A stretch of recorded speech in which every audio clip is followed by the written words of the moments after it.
Reliable intel on North Korea is hard to come by, but everyone agrees that its politics can be cutthroat. Here's how leader Kim Jong Un ascended to power and what he's done to keep it. The story of Kim Jong Un's rise to power begins well before his birth. The current leader is said to have descended from a family line that's both perfect and destined to lead North Korea to glory. Legend has it that the father of all Koreans appeared more than 4,000 years ago on Mount Paektu, a volcano that sits on the northern border with China. Fast forward a few millennia and Kim Jong Un's grandfather, Kim Il-sung, managed to hitch his family's wagon to Mount Paektu by claiming to fight the Japanese in a guerrilla campaign based there and then routing American invaders to the south. This didn't happen, but don't expect anyone inside the DPRK to admit it. Kim Il-sung transformed the once prosperous and peaceful kingdom into a dictatorship that emphasizes war over human rights. According to the official story, Kim's son and successor, Kim Jong-il, was born in 1942 at the foot of the mountain beneath a double rainbow and a bright star, an occasion now celebrated as the Day of the Shining Star. In reality, the younger Kim was born in the Soviet Union in 1941, where his father had retreated during his campaign against Japanese invaders. Since then, the Kims have branded themselves as scions of the Mount Paektu bloodline who go about besting their enemies at wrestling matches, speaking 7 languages, making important scientific discoveries, and riding white horses into the sunset. Though North Korea presents itself as an egalitarian communist state, in reality it's a highly patriarchal society in which women rarely gain political power. This, combined with the growing cult of personality centered on the Kim family, meant that the sons of Kim Jong-il were first up when it came to finding their father's successor. But which son would take over wasn't clear. Traditionally, the firstborn boy would have been the obvious pick, but this is North Korea where the rules are flexible, so Kim Jong-il's first son, Kim Jong-nam, was passed over, perhaps because he was too open to the ways of the outside world and would destabilize the regime. Fell out of favor in 2000 after reportedly trying to visit Tokyo Disneyland with a fake Dominican passport. Kim Jong-chol, the second-born, was considered to be too feminine and pliable to lead. But the leader's aggressive third son, Kim Jong-un, had the right stuff. In fact, Kim Jong-un may have been singled out and groomed to be the great leader as early as his 8th birthday in 1992. There was a big party for him in Pyongyang, and that he was presented with a general's army uniform on that day. Kim Jong-un has spent the majority of his life in North Korea, but beginning in 1996, he lived in Switzerland for 4 years with his aunt, uncle, and older brother, Kim Jong-chol. While there, Kim went by the name Pak-un, claiming to be the child of North Korean diplomats. They lived a relatively low-key life, though there was plenty of money for ski trips and jaunts to the French Riviera and Disneyland Paris. Those displays of wealth likely didn't stand out among the other diplomats' children at the private school Kim Jong-un attended. By 1998, things took a drastic turn. His mother, Ko Young-wi, was diagnosed with breast cancer and began treatment in nearby France, where she reportedly died. Kim's mother, because she was so ambitious, had made a lot of enemies inside the regime. If the mother was no longer in the picture, those enemies might come after the aunt and uncle. With the family linked to the regime in jeopardy, Kim's aunt, uncle, and their 3 children defected to the United States. After a summer in his homeland, Kim Jong-un returned to Switzerland to attend a public school where new students wouldn't ask troublesome questions about his missing family. At his new school, Kim Jong-un struggled to understand lessons taught in German and got angry when his classmates spoke it.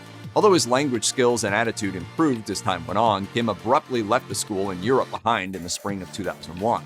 Apparently, he never told anyone in Switzerland who he really was.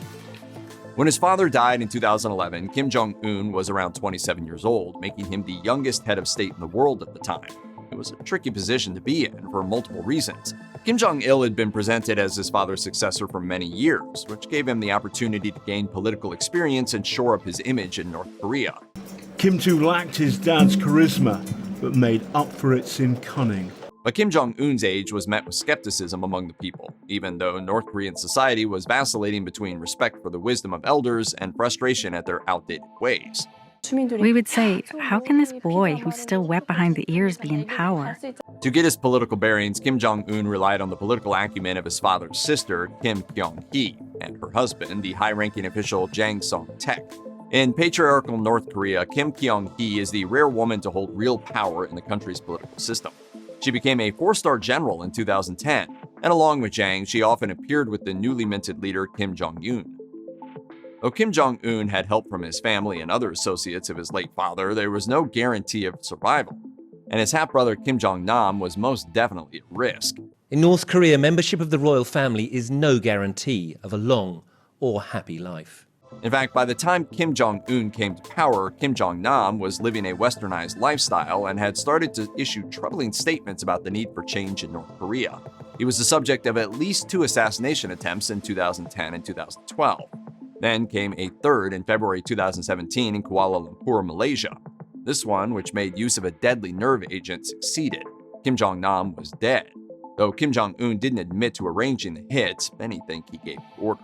If a government is willing to kill as many people as necessary to stay in power, it usually stays in power for a very long time. Even loyal members of the regime weren't safe. Jang Song-taek, the uncle who had helped the new leader consolidate power, was executed for treason in late 2013. While it's unclear if Jang was planning a coup, he was second in power only to his nephew and was open to reform. For a while, even Kim Jong-un's aunt, Kim Kyung-hee, appeared to be a victim of her nephew's ruthless ambition. Soon after her husband Jang Song-taek's execution, she dropped out of the public eye, but she reappeared years later in 2020, sitting beside Kim Jong Un and his wife at a public event, making it clear that she was still alive, though likely with far less power and influence than she once enjoyed. Soon after Kim Jong Un became North Korea's head of state, the political and military elite of his country faced serious upheaval. Some, like Kim's uncle Jang Song-taek, were arrested, charged with treason, and executed in gruesome fashion by anti-aircraft guns. Others faced forced retirement or demotions that pushed them out of the sphere of influence. Falling asleep during a meeting with Kim Jong Un is considered disloyalty to the leader and may also lead to death penalty. While this may have spelled the beginning of a dangerous period of instability for other rulers, it appears to have been part of Kim Jong Un's plan. He successfully neutralized the more experienced elders in the political hierarchy, and anyone left in power had to be aware how quickly they too could be sidelined or worse. Certainly, the example made of Jang Song-taek and his associates would make any potential rebel think twice. With so many powerful figures of the old regime silenced and the system destabilized, there was only one constant: Kim Jong Un. Today, North Korea is one of the poorest countries in the world. More than 3/4 of the population don't have enough food to eat. While some of the nation's poverty is due to outside sanctions, the nation's isolationist policies and the government's iron grip on industry have also stifled economic growth. So it may have been a relief for some when Kim Jong Un decided to return some power back to local economies early on in his reign. These days, the black market, which ramped up during food shortages in the late 20th century, operates more or less in the open.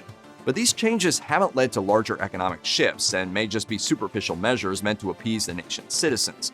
Still, the new status quo keeps the rich happy and their private industries functioning and supporting the Kim regime, despite international sanctions. Given how North Korea makes and spends its money, Kim may have limited ability to improve the economy. His emphasis on building up the nation's military is what brought on the sanctions, and COVID-induced border closures further tightened belts to the point where American currency has made its way into the market to keep things moving. But illegal smuggling and cryptocurrency operations can only do so much, leaving Kim's promise of economic growth still untapped. In 2013, some outlets published speculation that Kim Jong Un had gone under the knife to look more like his grandfather, the widely beloved Kim Il-sung. North Korean state media quickly dismissed the idea as nothing more than gossip. While there's no evidence that Kim Jong Un had his appearance surgically altered, he's clearly drawn inspiration from the powerful image of North Korea's founding father. And it makes perfect sense. What ambitious leader wouldn't want to model themselves after a quasi-deity who's referred to as the nation's eternal president and whose embalmed remains are still a major national tourist destination? For evidence, you need only consider Kim Jong Un's fashion sense. He's often spotted in the Mao suits favored by both his grandfather and the communist Chinese leader Mao Zedong. The two North Korean leaders also wear similar blunt hairstyles and black-rimmed glasses. While many take this as an obvious callback to the good old days of a more prosperous North Korea, others believe the look to be an attempt to project gravitas, paternalism, and power. Either way, Kim Jong Un's distinctive look is integral to maintaining his control over the country. Nothing has raised alarm about the DPRK like the country's nascent nuclear program, and Kim Jong Un knows it. In case the world forgets, he periodically threatens his enemies with nuclear annihilation. But Kim didn't build North Korea's nuclear program from scratch. Kim Il-sung saw the devastating power of nuclear weapons after the United States' 1945 bombings of Hiroshima and Nagasaki in Japan, after which he's rumored to have teamed up with the Soviet Union to lay the groundwork for his own nuclear program. By the 1980s, the DPRK had the ability to produce weapons-grade plutonium. The idea was clearly to create weapons of mass destruction. The US didn't seem all that bothered about North Korea's nuclear aspirations in the early years, but events under Kim Jong Un have captured American attention. He's established in-country nuclear plants capable of creating WMDs and built new transportation networks that make it easier to move those weapons around the DPRK. Kim's weapons have also been the subject of highly publicized tests. Aided by Kim's talk of defending his nation with nuclear missiles or even preemptively striking at rivals, North Korea's growing nuclear program may be his signature achievement, much to the discomforts of the rest of the world. Recalling the good old days only gets a young dictator so far. To improve one's image with common folk, please the elites, and keep outsiders guessing, things need to move forward, or at least they need to appear that way.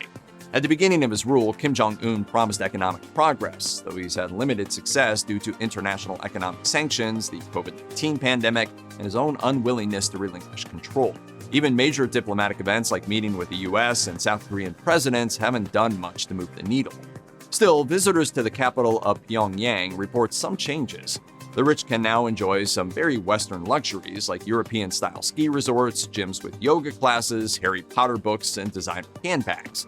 Kim Jong Un decreed that the happy, grateful proletariat of his not very democratic People's Republic would learn to ski. Younger generations now dress in more form-fitting clothes, and some North Koreans have even become social media figures, though it's likely that their videos are carefully staged to reflect only privileged lifestyles rather than what life is like for rank-and-file North Koreans. For example, ordinary citizens of the DPRK are unlikely to have access to a corner coffee shop or even reliable electricity. Given all this, it appears that Kim Jong Un is a modernizer only to the extent that it helps him. Anything that threatens his position, like opening borders or making peace with other countries, doesn't appear to be happening anytime soon.